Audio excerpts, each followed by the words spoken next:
Now, more than ever, we need to focus on stories of strength, courage, and unity. Welcome to COVID Talks, a series dedicated to promoting positive conversations during uncertain times. Good evening, everyone, and welcome to our 38th episode of COVID Talks, Positive Conversations During Uncertain Times. My name is Anthony Rapp, and I'll be your host for the evening.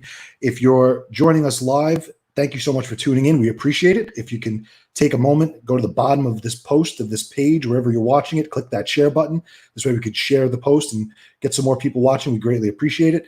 If you're tuned in to our podcast, thank you for downloading the podcast. We appreciate that as well. And thank you for listening. So tonight we have Laura Karmin with us. So anyone on Staten Island knows Ultimate Fashions, I'm sure. If you have kids or wives or just into fashion, Ultimate Fashions has been a staple in the community. She recently launched a second store, which is in Woodbridge, New Jersey. So we have almost 40 years of experience that's going to be with us tonight, talking about the changes that are happening right now. As we know, unfortunately, proms have been canceled and postponed, right? They've been moved. So she has a couple of ideas as to how we can save prom for the kids and get the kids back engaged and feeling normal again. So we look forward to having her join us in just a few minutes. But before we get into our conversation this evening, we're going to begin, as we do each night, with some news headlines. So unfortunately, as we know, the world has seemed to change over the last couple of days. But one of the positive things, at least if we could say the word positive, is that despite rallies and things that have been going on across the country, Staten Island was noted as an example because Staten Island had a rally and it was peaceful and there was no destruction. And for that, we thank the people who were a part of the protest for being abiding citizens, and we thank our NYPD and FDNY for keeping that protest, under control. And again, as an example of what should be done around the country. And unfortunately, since the time we made this graphic this morning until the time the show aired, which is now, the curfew that is in place for NYC has been extended now. So New York now has a curfew of 8 p.m., which has been extended until Sunday. So again, apologies for the graphic being incorrect, but from now until Sunday, we have a curfew of 8 p.m. So again, guys, let's just stay home. Let's just stay safe. And finally, remember that thing called the coronavirus, which has pretty much put us where we all are and brought the country to its knees. We're not hearing about it anymore, but yeah, it's still out there. But on the bright side, June 8th has been given the green light by the governor. So New York will begin phase 1 of reopening on June 8th, which is next Monday. So we're looking forward to that. We're looking forward to getting back to normal and getting business back and operating as usual. So before we get to our guest, how could you stay in touch and how can you learn more about what we're doing here at COVID Talk? Follow us on Facebook at COVID Talk. Check out our website, covid-talks.com. That's where you can check out all of our previous episodes as well as our future guests and future episodes. Of course, subscribe to our YouTube channel. Take a second, click that subscribe button if you're watching there now. And you can also download our podcast on iTunes, Spotify, and recently added, we're happy to announce, recently added to iHeartRadio. So you can also catch us there. And tomorrow night, we've got a great show for you as well. We invite you to tune in with us live at 7 p.m. We're going to have Nicole Girardi and Danielle DeLillo, the owners of Love Earth Cafe and Bakery. They're going to be with us tomorrow night at 7, talking about the different ways that their business is adjusting and adapting, and also talking about their offerings. So they are a vegan cafe here on Staten Island, and they're also an allergen-friendly bakery for anyone who suffers from those rare diseases like celiac and others. They have a full assortment of pastries and cookies and goodies that are all allergen friendly. So be sure we check us out tomorrow night. And finally, if you're interested in being a guest or would like to host a live stream event like we're doing right here, or if you have a topic you want us to discuss, send us an email. We'll look at it. We'll get it up and get it going as quick as we can for you. The email is info@PRcision.com. And like I said, we'll take a look and we'll get your topic on or create that stream for yourself or for your client. All right, and we're back. Let me just pull up the banner. Okay, so again, as we've been saying on the show, the world is still in flux, but right now it seems like, at least as it relates to the coronavirus, we're coming out of the ends of the tunnel, right? There is a light. Things are opening. We've gotten the go-ahead from the governor that we can begin phase 1, at least here in New York State. Phase 1 is going to begin next week. But unfortunately, these phases and all these things that are happening is still a little too late, I should say, for some of the class of 2020, the graduates, right? So again, this is not all focused on the graduates, but a big part of what Laura does and who she services, especially this time of year, are the young ladies who are going to prom, going to all these parties and engagements. And that's kind of been put on hold, right? Because some schools are going to reinvigorate it and create something and host an event. Matter of fact, we're going to ask Laura. Laura has a great idea, which we encourage you guys to comment about when she brings it up. But what's going on in her industry, in the fashion world? Again, 40 years of experience. We're happy to have her with us, a staple in the community. If you live on Staten Island, you know who she is. You're going to know her face as soon as we bring her up. So we're happy to have her with us. We thank her for being with us, and we have with us Laura Karmin. How are you? I'm doing good. How you doing, Anna? Good. Thank you so much for taking the time to be with us. I appreciate it. I know there's a lot of going on. I know, especially in your industry, I know you haven't been able to really open your doors. So if you're taking the time, I appreciate it. And hopefully we can spread some positivity and spread some of the good stuff and the good ideas that you and I have been talking about to try and bring back some normalcy for these teens. Well, the worst thing is that, like you said, the kids are losing out on very memorable occasions.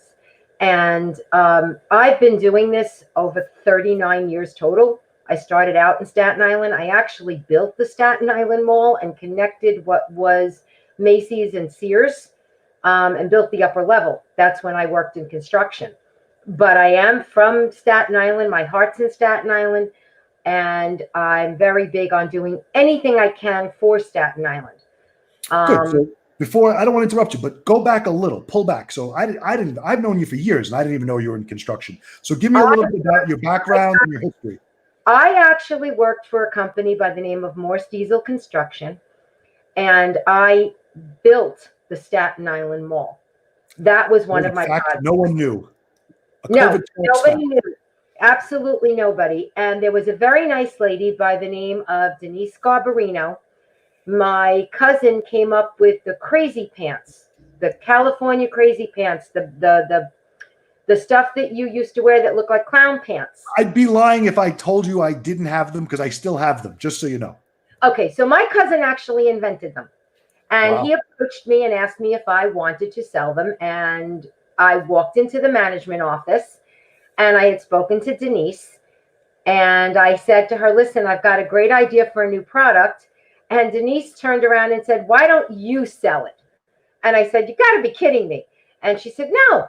You've got a great personality. You now have the kids. You can't go back to construction because the construction was dangerous. I left construction actually when I was pregnant with my son, Jonathan, and I built what is the condos, which were originally warehouses, which was Bay Street Landing. That was actually my project. And I left there because I was pregnant with my kids. So that's why I left the Staten Island, and I started at that point. Jonathan must have been about 2 years old, and my cousin sent me the pants, and the next thing I knew, I ended up in the mall. So I had a cart. I used to do house parties with pocketbooks. Wow. Anything for $1 when you've got kids. Of course. And then I started actually doing the pants. I think that was around 1988 or 89 when the pants came out. And I had the cart, and they were all rolled up, and they were put into the little cubbies with the original cart. And that was just after they had done the food court upstairs, which was mine. And I was very proud of the mall, actually. Hard hat to prom queen, or hard hat to ball gown. Yes. Prom queen. Actually, I just won Mrs. New Jersey Elite.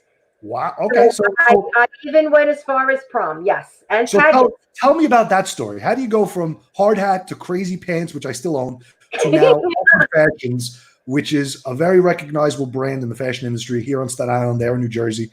You have 2 locations. So how did you transition from the cart with your cousin's crazy pants to being known and recognized, at least for young girls? I know adult women shop there as well. I'm not going to segregate them, but I know the teens love and know and wear and respect your brand. I mean, they're everywhere. So how'd you get that?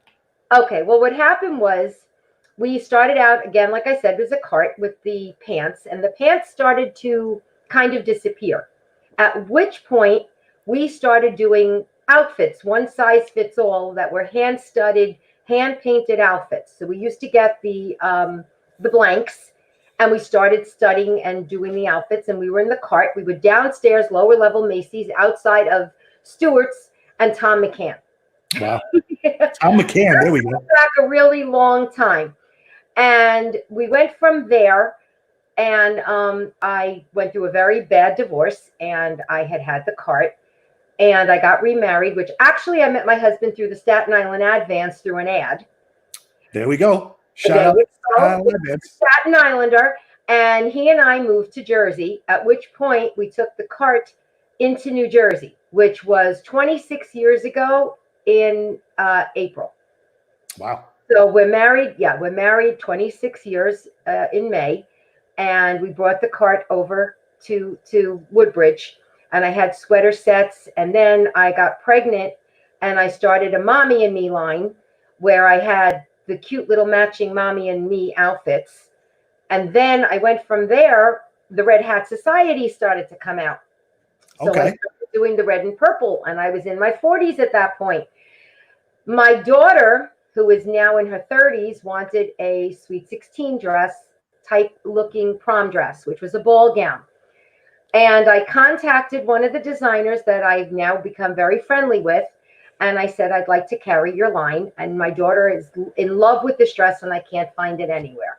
So in exchange for taking in the line for my daughter, I took in the line completely. And then from then on, it just fell into prom dresses. The next thing I knew, my son was getting married, and I went into a bridal gown, which I wasn't expecting, but then everything changed. The store changed in actuality as my kids got older. So but that's great. That's a great story. It changed while the kids were getting bigger. It adapted to your needs as a family. That's a great story. Exactly, because I wasn't paying retail knowing what everybody wanted.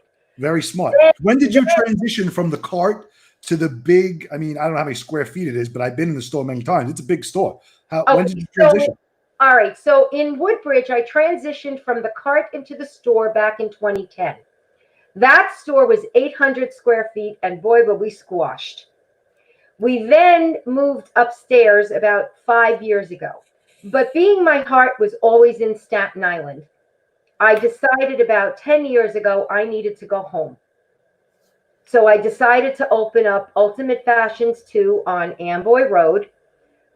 We opened in September of 2011, and the parking lot got very crowded due to a very famous restaurant that just started to kind of destroy every store that was in there because nobody had any place to park.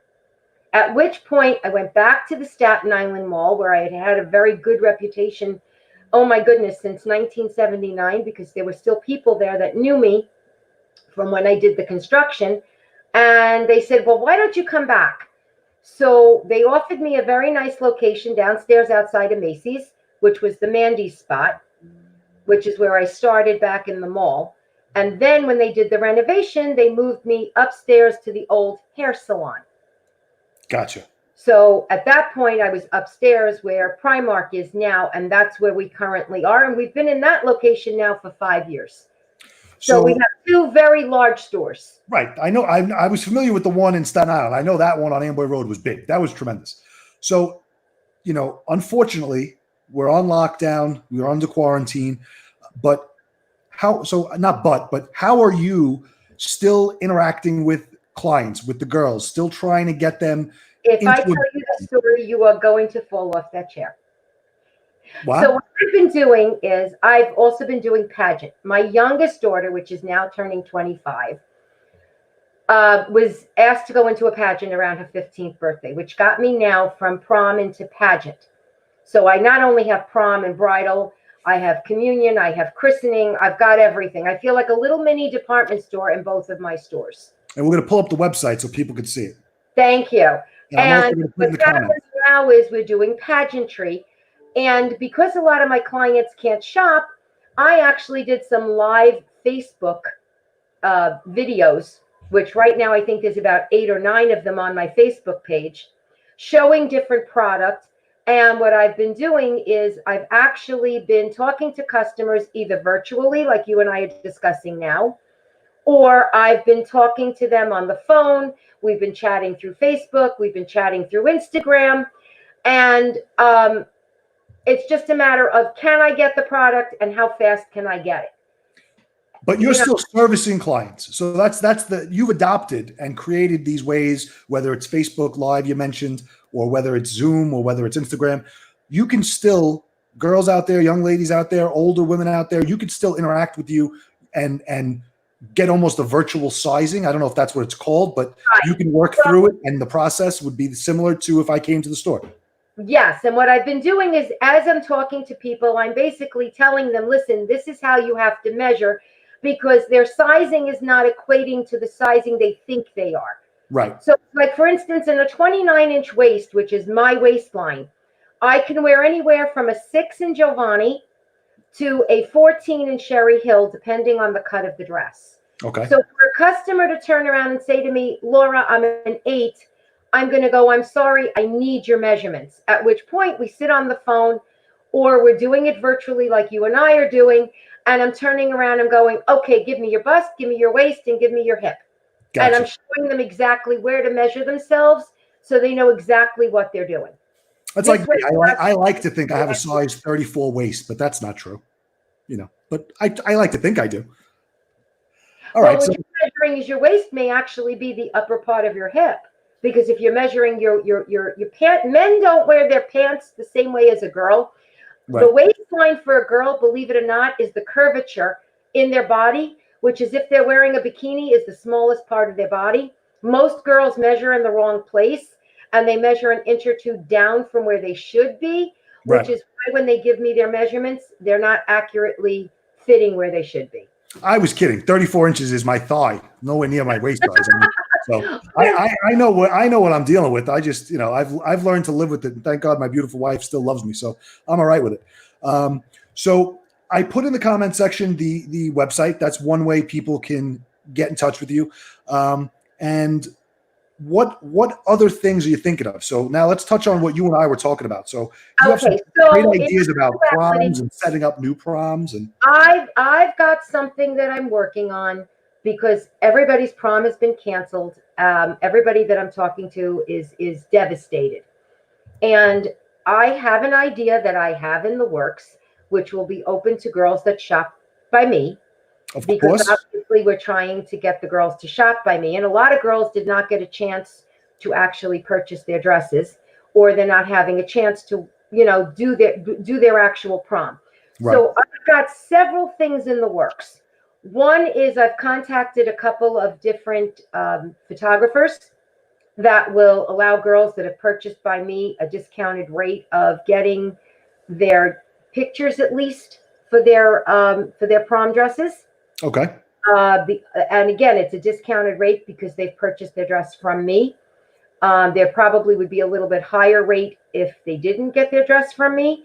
I would have to discuss that with them, because we've sold several dresses, and this was basically geared, not to sound rude, but towards the girls that did shop by me.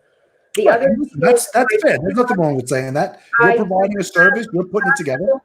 I do have a possible prom lined up, which would mix a bunch of different schools together at one location at one time. So talk about that for a minute, because that really excited me. And that was something that we talked about off the cuff about 20 minutes ago. So explain that to me, because I think that's a great idea. And I'm going to put up all the different ways people can get in touch with you. But talk about that virtual prom the outdoor prom, as you called it. Go ahead. Okay. Well, being that you need to socially distance, I already have actually 3 different DJs lined up. Great. I have a caterer lined up that is perfectly willing. The girls that have purchased their dresses from me will basically be getting a cheaper rate than the girls that didn't. I'm not saying that you're not going to be allowed to come. I'm just saying the rate is going to be a little bit different, not by much, if you haven't bought your dress from me. My object is, again, for girls that have not bought their dresses to please come to my store. We're here to help you. All my dresses that are in stock, and I've got 6,000 of them between my 2 stores. If you go to look at the videos, they're discounted anywhere from 10 to 40% that are currently in store.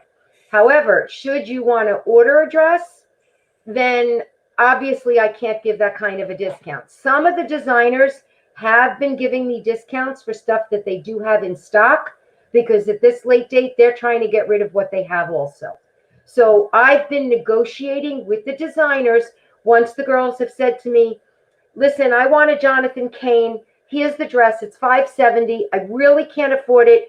I've contacted Jonathan, and Jonathan said, well, I can discount that dress 10 or 20%. Laura, does the girl still want it?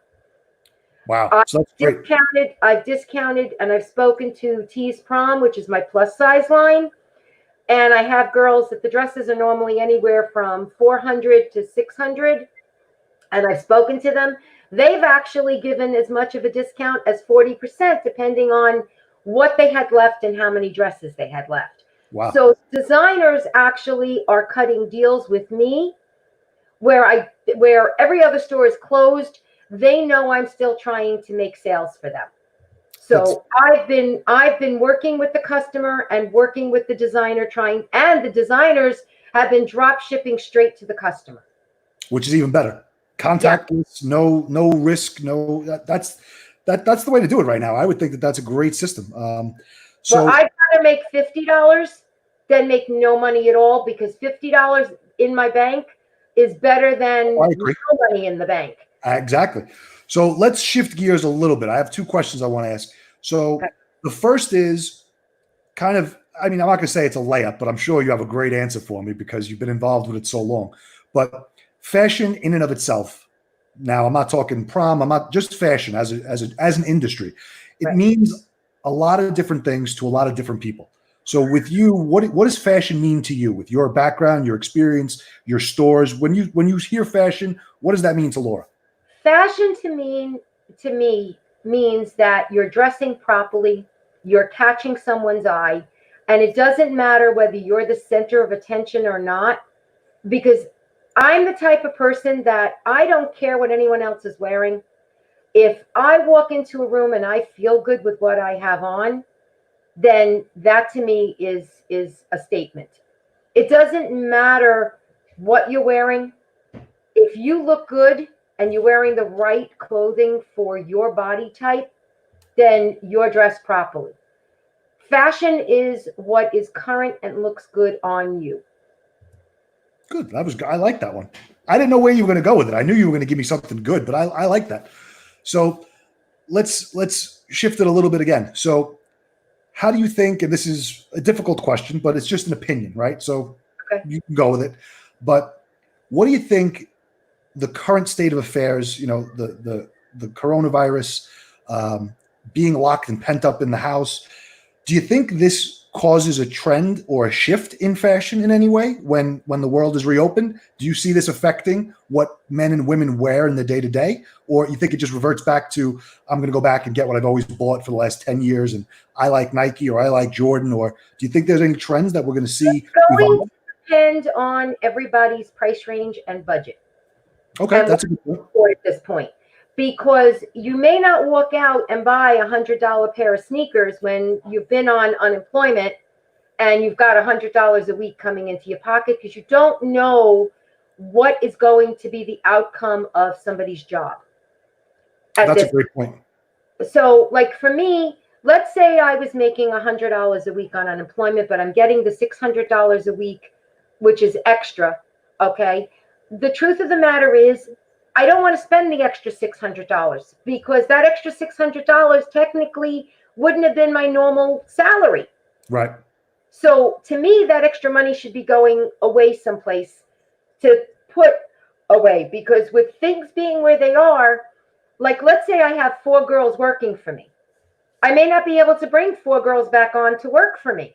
Right. I may have to bring them on a reduced number of hours. Right. And, I've been in business so long, this is very difficult, and I'm trying to sustain myself. I've got my daughter-in-law works for me in Jersey.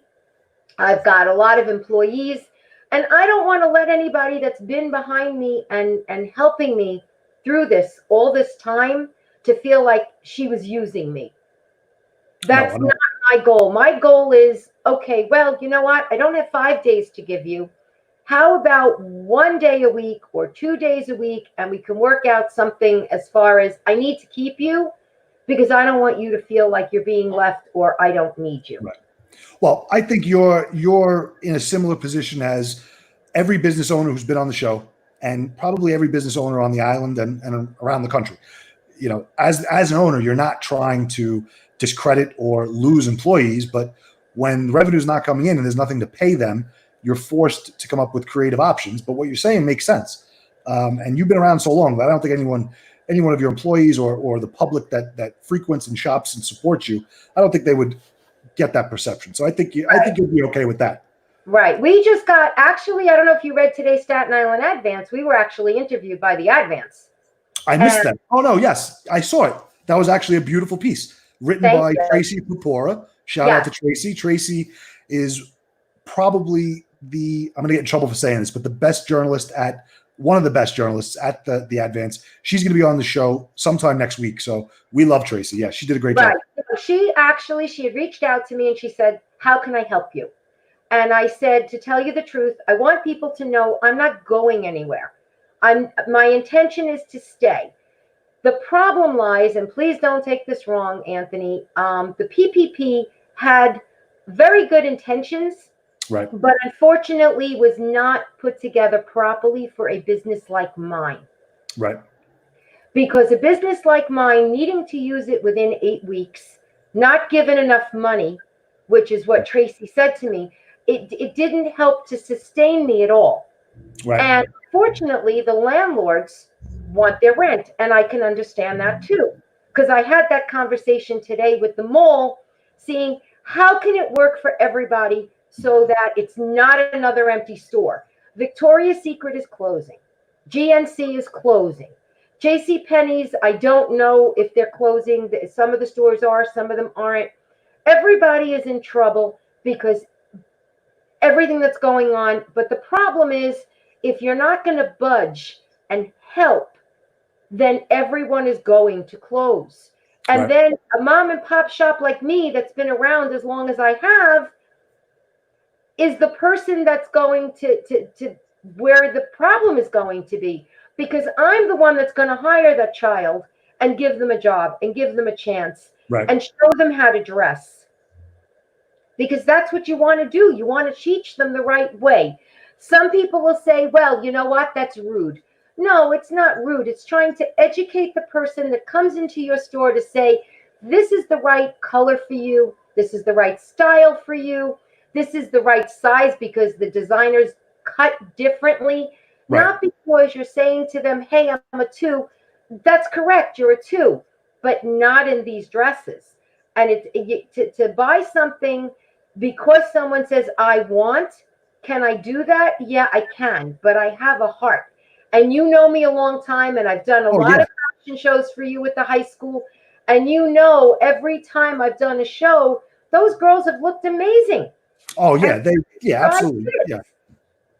Because we put them. I love hearing you say this because it makes me feel so good that I don't even get involved with anything, because I just call Vinny Bonomi at Specialties and I just tell him to make me 25 of these. I tell him make me 25 Carl V. Beanie Memorial shirts, and I just wear the same thing over and over. They're new, but it's just the same shirt, and I'm easy. I don't have to think too much.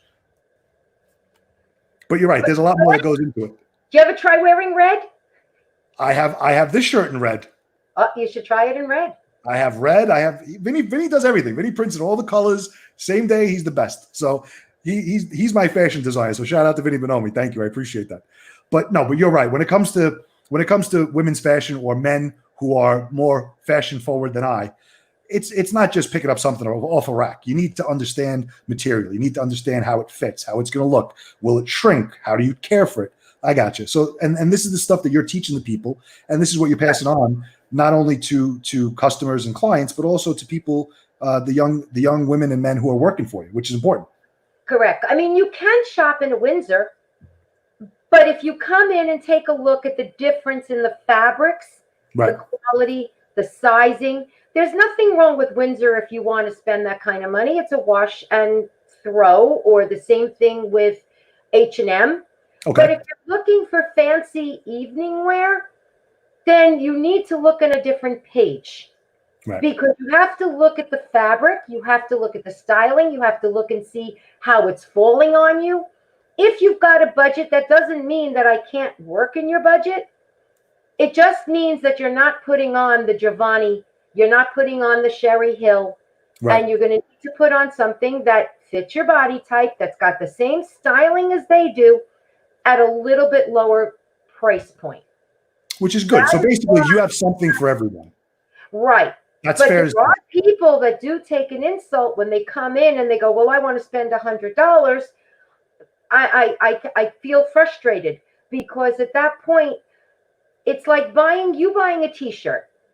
Think about this. You walk into Macy's and you buy Hanes. Right. You're not, if you go to pick it up in the light, you're not seeing through it. It's not thin. You're going to wash it. It's not falling apart. It's got a quality. If you're going to walk in and buy something in a less expensive store like a Target, and you're going to pick up that t-shirt, you're not going to get the same feel, the same quality, and you can literally see through the shirt. Exactly. No, I agree. You get what you pay for, but yours is coming with customer service, and so you're offering it's an experience. It's more than just a dress or a gown. It's an experience for anyone who walks in, or right now, anyone who is going to virtually interact with you through what we're doing now, or through a Facebook or Instagram. So, I think you got the right stuff. I think you're headed in the right direction, and I'm glad to hear that you're advancing and you're using, what other people are supposed to be opening as of today's email, June 15th in Woodbridge Center. Okay, so you got the green light. And I'm hoping for the same thing in Staten Island for June 15th. That is our opening date. That's inside information. I didn't know. So June 15th, they're telling you you're good. That as of right now, yes. We have a plexiglass getting set up in front of our counters. We have gloves. We have Lysol. We have anything that is going to make our customer comfortable. If you want a private appointment and you want the gate down, we will do that too. We have masks. We have everything and anything you need. We have 3 separate seamstresses. If you want a private appointment, I can do that too. I actually dressed your niece in Old Bridge. I'm sure you did. Probably. That's funny. Yeah, but that's good, because that was my next question. So when we reopen, how are you preparing? But you already have everything lined up. I've been lined up trying to make sure no 2 people go in the same fitting room. We have Lysol. We have things to spray down and steam the dresses. We're trying to keep everybody safe. If somebody really feels they want to come in on their own and not come in when the mall is open because they're afraid someone else is going to walk in, then that's fine too. We'll take your measurements. We know what dresses we're pulling in your size so that you're not going through the racks. Every dress is in a plastic bag, which it always is. So our plastics are completely clean. We're definitely above there, but I will say everybody needs to shop local. Stop running. I'm on Staten Island. There's no reason to go to another store when I carry everything that anybody else has. You want to save the tax? I'll run it through my Jersey store, and you don't have to go over the bridge. What nobody's realizing is you're going to store A and store B, and you're traveling to Manalapan, and you're traveling to Freehold, or you're traveling down to Tom's River. What nobody seems to understand is we all have the same dresses, and other stores are charging more than I am for the same damn dress. There you go. Right from your lips. And I like that. You didn't mention the competitor's name. You just gave their addresses. So anyone can figure out who you're talking about. But that's good. Let's not mention their names. There's no reason to mention their names. I have a girl that came into me from your school that said, oh my God, the dress I bought is here and it's $150 cheaper. I said, well, what made you think I didn't have the dress? Well, they advertised. I said, but what made you think I didn't have the dress? Right. We all shop at the same place at the same time. We all go up to Giovanni. We all go up to Sherry Hill. It's a matter of Joe may have more money than I do because they can put their name out there more than I can because they can afford to advertise more than me. But like you said before, I'm a Staten Islander. And I've been on the island doing this since 1979. Yeah, that's great. So there's no reason to shop somewhere else. For somebody to go, well, I was forced into it. The best conversation I had was a girl from your school. Okay. And she said to me, they talked me into this dress. I hate it. I said, okay, what would you like to do? Well, I know that you took back my Sweet 16 dress when I absolutely hated it. I said, listen, if you would have bought it by me, I would have exchanged the dress for you. But I can't buy what you bought somewhere else. Right. So what I did for her was I actually got her the dress she wanted. And I felt so bad about everything else. I did run it through Jersey to save her the tax. And I threw in a piece of jewelry. Nice. And my alterations were cheaper. So customer service, shop small, shop local. These are all resounding paradigms that we talk about here on the show all the time. So I love this. But I'm going to interrupt you for 1 second because each night we do the COVID Talks Hero of the Night. So I want to do that. Right now is the opportunity, if anyone's watching us live, to use the comment section. Put up any questions you may have, any shout outs you may have, and we will get to them when we come back from the hero. So Laura, we got about 15 seconds and you'll be right back. All right. Okay. So today's COVID Talks Hero of the Week. So we've adjusted it. Usually it's the Hero of the Day, but now we're going to create a segment. We're only running Tuesday, Wednesday, and Thursdays now. We have a shortened, abbreviated program. So the Hero of the Week this week is the NYPD. So shout out to all the men and women in blue, regardless of where you stand on what's going on in the country. We love, respect, and revere our men and women in blue. And we thank you for your protection, for your service, and for your bravery. All right, so we're back. So now we're going to go into the comment section and let's see what we got. We may have some good stuff. We may have nothing. We may have people making fun of me like my friends. Sometimes that happens, Laura, but it's all right. I don't take it too seriously. So shout out to Vito Canena. Laura Vito has been with us since day one watching the show. Huge supporter. Great person. Here he is. Just joined. Thank you, Vito. We appreciate it. Shout out to Susan Venturino for watching. We love it. Thank you so much for tuning in. What do we got here? We have a comment from Rosemary. So Rosemary, if you tested negative for COVID-19, that's not really a question for Laura, but congratulations. But I believe, you Google this because I am not an expert in any means, but I believe you need to, anytime you walk out of the house, technically you're exposed to it. So until they come up with a vaccine, there isn't a one size fits all. So for now, you're good. But if you're able to get the test and you have things coming up, you might want to get that test again. Let's see. Shout out to my sister, Mary Rapp, who lives out there laughing at something I said. So thank you, Mare. Michelle Krupe. Hey, Michelle, thank you for watching. So Laura, Michelle is the current president of the Verrazano Kiwanis Club here in Staten Island. She was a guest on the show a couple weeks ago. We were talking about some great stuff they're doing. They're having a lot of success with the drive-by food pantries because that's become such a problem here on the island, which actually makes me think, does Ultimate Fashions or are you guys involved in any way with any, and I don't know if it's even being done, I'm just asking you, are there any sort of clothing needs that you see in the community, or are there drives or anything on the other side of the bridge that I might not know about? We have some bags of some dresses and clothes that we'd like to donate, but they're telling us not to do any of that right now. They're afraid for the clothing in case anything is on anything. So I've got in the room right behind me over here a whole load of dresses from my house, and usually we donate every year at the end of the year to the churches for underprivileged children. We've donated last year over $32,000 worth of dresses. Might have had a busted zipper, might have had a loose speed, might have had something. This year, unfortunately, with being closed, I cannot donate 6,000 dresses that I'm sitting. I wouldn't think so.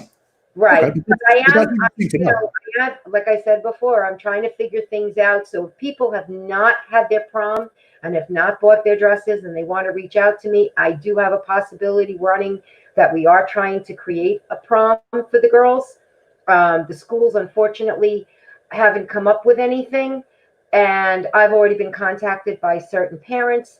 I don't want my girls going without a prom. And I agree. On my girls, and I'm going to try and figure this out the best way I can. So And on your screen right now and in the comment section are multiple ways to get in touch with Laura. You can email her at oldfashionedoptonline.net. Check out the Facebook page at Ultimate Fashions. Check out her personal page. She gave us her personal page. She's more than willing to interact with you on her personal page, Laura.Carmin. So there are many ways to get in touch. We encourage you to visit the website. I encourage you to reach out with a phone call and email because I've known Laura a long time. She will get back to you. She will give you the service and the attention you need and deserve. And maybe what we'll do, Laura, is once you have this prom off the ground in more details, maybe we'll have you come back and we'll discuss it and see how we can get more of the Staten Island community and the Jersey community involved to become a part of it. that would be absolutely fantastic. I'd love that. I'm waiting for us to open again. That right now we've got a tentative of June 15th. So once everybody, comes on board, starts walking in, and they start saying, well, Laura, I'm interested in having prom. I haven't bought my dress. And we start chit-chatting about everything. I can get back in touch with you again, and we can figure it out together. I'm friendly with everybody that you know. Perfect. So that's why. We'll make it work. If you have the idea, I guarantee you we'll get it off the ground. So Laura, I want to thank you for being with us. I appreciate you taking the time. I love the value that you added, shop local, try and do something positive for these young ladies and help get them back the prom that they deserve. It's only once in a lifetime that you're a senior, right? That's it. You only get that high school senior moment once. So we will keep abreast and updated of what you're doing. You want to really laugh? I was valedictorian of my school, and we didn't have prom. I graduated Madison High School in 1976. I was Spirit of 76, valedictorian, and we had no prom. We were the 1 year that they had no prom. That was the year of all the budget cuts when all the teachers were okay. So you of all people know what it's like to miss out on it. So you're even more of a proponent for getting this done. So we look forward to hearing about. That's why I don't want my kids losing prom. Yeah. Because to me, it's too important. I didn't have it. When I had my prom, you're going to laugh. I was 50 years old, and my friends came in. We came in from California and all over the place, and we all had our prom. But that's nice because then you can drink. But you're able to you can have a little more fun when you're a little older. So That's true. All right. So Laura, thank you again for coming on. I'm going to bring you to the bottom in the green room, and then I'm going to close out the show, and I'll be right back. Okay. Thank you so much. All right. So great conversation. Like I said, anyone in the Staten Island community or in the Jersey community over the bridge, Laura is, I want to say, a staple in the fashion industry, at least when it comes to young ladies here on the island and across the pond in Jersey. So she's doing some great stuff. I encourage you to look at all the ways we put to keep in touch with her. I encourage you to reach out to her if you have any problems. And when and if she comes up with this prom plan, which I think is great, if my company could help her in any way, we will. But when she comes up with this plan, I hope that we're able to give some seniors, the prom that they deserved, right? Because it only comes once every 4 years. And before we leave tonight, once again, we just want to encourage you to tune in tomorrow night. Tomorrow night, we have Nicole Girardi and Danielle DeLillo, owners of Love Earth Bakery and Cafe, a vegan cafe that opened in Tottenville, the Tottenville section of Staten Island, fairly recently. It also has a allergen-friendly bakery, so tune in to learn what they're cooking up, what they have, and how they're operating day to day right now during the quarantine. And last, if you have anyone you'd like to get on the show, or if you have a topic you'd like us to discuss, send us an email. We'd be more than happy to take a look at it. All right. So once again, this has been Anthony Rapp from PRcision. Thank you for tuning in. Thank you for watching live. This was COVID Talks, positive conversations during uncertain times. Have a good night.